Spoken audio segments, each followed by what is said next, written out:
Primera y Segunda de Tesalonicenses. Lección número 12. El Anticristo. Hola querido, en este estudio veremos acontecimientos que tendrán lugar antes de la venida de Cristo. Estamos en el capítulo 2 de la segunda epístola a los tesalonicenses. Pero el apóstol vuelve nuestra atención a un tema del que ya trató en el capítulo 4 de la primera epístola. Empecemos leyendo segunda a los tesalonicenses, capítulo 2, versos 1 al 3. Con respecto a la venida de nuestro Señor Jesucristo y nuestra reunión con Él, os rogamos, hermanos, que no os dejéis mover fácilmente de vuestro modo de pensar, ni os conturbéis, ni por espíritu, ni por palabra, ni por carta, como si fuera nuestra, en el sentido de que el día del Señor está cerca. Nadie os engañe de ninguna manera, pues no vendrá sin que antes venga la apostasía y se manifieste el hombre de pecado, el hijo de perdición. Es interesante saber cómo desde los tiempos de la iglesia primitiva la ansiedad por la venida de Cristo generaba posiciones extremadas.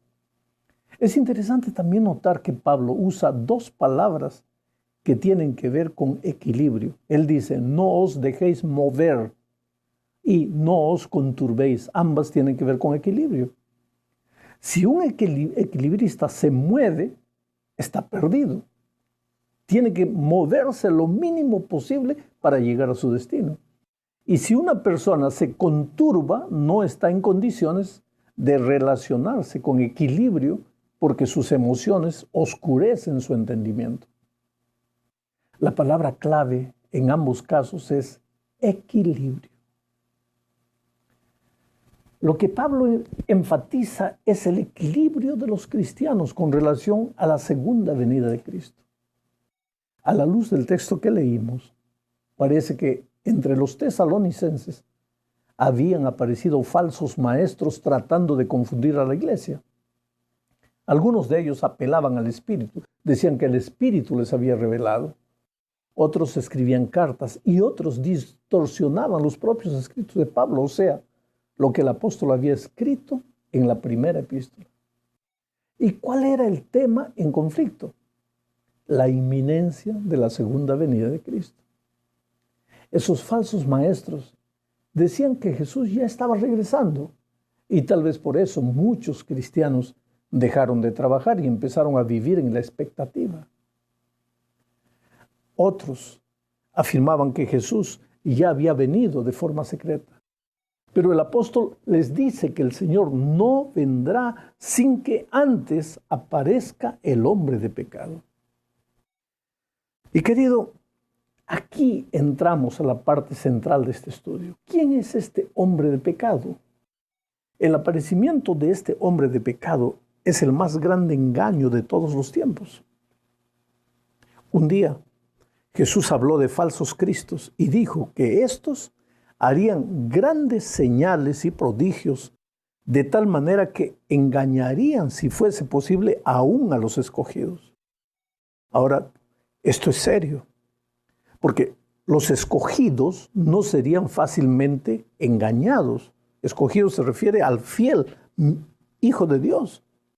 Entonces, si esta gente esclarecida que estudia la Biblia, que mantiene una viva comunión con Dios, va a ser víctima del engaño, es porque el asunto es más complicado de lo que se imagina. La palabra clave aquí es engaño. De acuerdo con la declaración de Jesús, en los tiempos finales se preparará un engaño tan bien armado que afectará inclusive a los escogidos. ¿Y quién estará por detrás de este engaño? ¿Y cómo esto sucederá? El apóstol Pablo dice que el enemigo vendrá camuflado. Mira lo que dice aquí en 2 a los Corintios, capítulo 11, verso 14.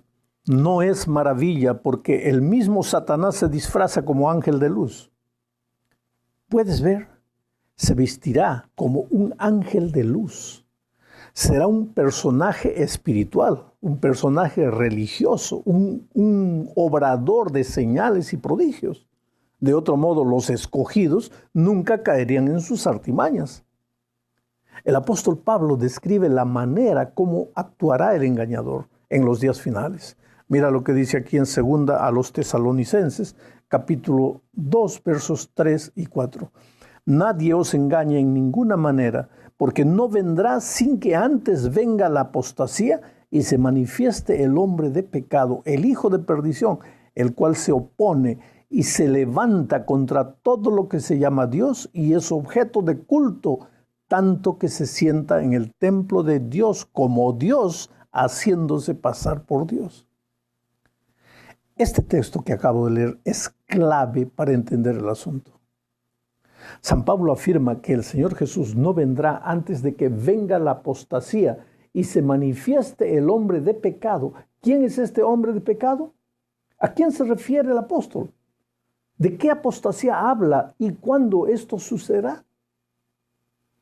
El propio Pablo menciona otras características de este hombre de pecado. Dice que él, este hombre de pecado, se opone y se levanta contra todo lo que se llama Dios y es objeto de culto.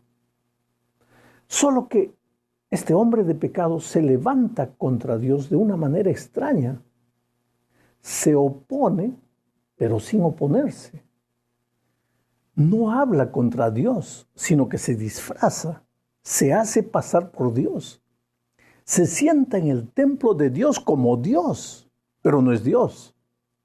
Infelizmente las multitudes le creen, le siguen y aceptan lo que él enseña, y al hacerlo, lógicamente, caen en la apostasía.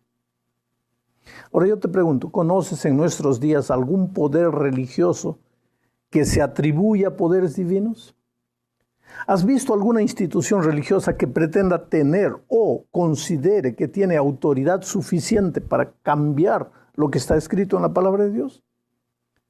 Esto es preocupante, porque el día que tú veas que un ser humano se sienta en un trono y se hace pasar por representante de Dios en la tierra, puedes saber que eso es parte del cumplimiento de la profecía bíblica. Jesús ya lo dijo en Mateo 24:15, que la hora de su retorno estaría próxima cuando veáis en el lugar santo la abominación desoladora de que habló el profeta Daniel. El que lee entiende. La expresión el que lee entienda está en el texto entre paréntesis. Quiere decir que no todos lo van a entender. Va a depender de la actitud con la que el ser humano busque la verdad. Dios solo se revela a los que lo buscan con sinceridad y humildad de corazón. ¿Y de qué abominación desoladora habla el profeta Daniel? Para saberlo necesariamente tenemos que ir al libro de Daniel. Él menciona en Daniel 7:25 a un poder religioso que hablará palabras contra el Altísimo y a los santos del Altísimo quebrantará y pensará mudar los tiempos y la ley. Un poder que en el capítulo 8 de Daniel se engrandeció hasta el ejército del cielo y aún se engrandeció contra los príncipes, contra el príncipe de los ejércitos, y echó por tierra la verdad e hizo cuanto quiso y prosperó. Observa que este poder religioso en algún momento de la historia intentaría mudar los tiempos y la ley y echaría por tierra la verdad. Ahora, ¿por qué tiene tanta rabia contra la verdad? Porque por detrás de este poder está el padre de la mentira. Oh, querido, la verdad y la mentira son como la luz y la oscuridad. No pueden andar juntos. El enemigo de Dios inventaría una ley falsa, mentirosa, para llevar la atención de las personas lejos de la ley verdadera. Todo eso usando sus armas preferidas, el engaño y la seducción. Engaño es la palabra clave. El diccionario define engaño de esta forma: dar a la mentira apariencia de verdad, inducir a otro a creer y tener por cierto lo que no lo es. El engaño te conduce al error, te extravía. En el capítulo 24 de San Mateo, Jesús repite la advertencia contra el engaño 4 veces. Tal vez porque el engaño será el instrumento más poderoso del enemigo en los últimos tiempos. El apóstol Pablo continúa la explicación de este hombre de engaño, diciendo que sus seguidores se perderían por cuanto no recibieron el amor de la verdad para ser salvos. Por esto, Dios les envía un poder engañoso para que crean la mentira, a fin de que sean condenados todos los que no creyeron a la verdad. Esto está en el versículo 10 del capítulo 2. Ahora, ¿observaste la importancia que el apóstol le da a la verdad? En el tiempo del fin, habrá gente que se perderá porque no recibió la verdad. Ellos prefirieron creer en la mentira. A estas alturas conviene hacerse la pregunta, ¿de qué verdad habla Pablo? ¿Dónde está esa verdad? Jesús respondió a esa pregunta muchos siglos atrás al orar en favor de sus discípulos, diciendo, santifícalos en tu verdad, tu palabra es la verdad. Hay momentos, querido, en los cuales es preciso parar y pensar. Hay momentos en los cuales es preciso confrontarse con la verdad. Y mira, confrontarse con la verdad puede ser doloroso porque la verdad siempre es un mundo de posibilidades que lleva hacia lo desconocido y eso provoca miedo. Pero ya imaginaste qué hubiera ocurrido si Newton no hubiera querido saber la verdad cuando una manzana le cayó en la cabeza.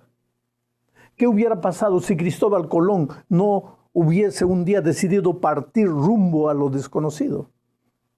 La Biblia afirma que infelizmente en los días previos a la venida de Cristo habrá mucha gente que preferirá vivir en la mentira.